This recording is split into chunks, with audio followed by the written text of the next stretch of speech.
Assalamu alaikum wa rahmatullahi wa barakatuh jama'an Hohoi da Ghana baki ɗaya.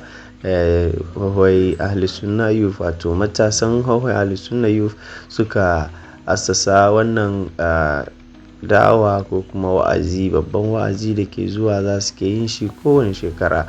Wato na farko za a soma wannan wa'azi ranar Friday wato Juma'a 3 ga watan Oktoba. A wannan rana za a yi wa'azi ne na jama'a baki ɗaya a Hohoi Volta Cinema. Bayan haka kuma ranar Asabar wato 4 ga watan Oktoba za a yi wa'azi na mata a cikin Ahli Sunna Central Mosque na Hohoi.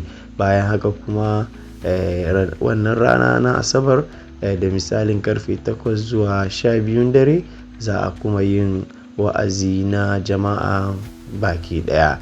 Wannan wa'azi yana kunshe da malamai masu manya-manyan girma. Da farko muna da malaminmu wato Ahli Sunna Chief Imam Nuruddin Zakariya, wato shi ne ke assasa wannan taro. Bayan haka muna da Sheikh Abdullatif Mako da ya fito daga Togo.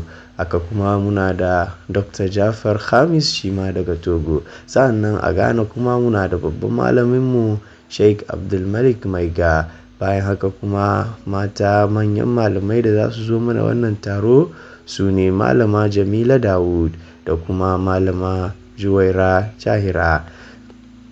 Wayannan su ne manyan malamai da za su zo mana wannan wa'azi.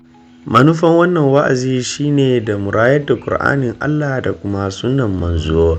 Za ku iya tuntuɓar mu a kan wayannan lambobi da ke kan screening ko.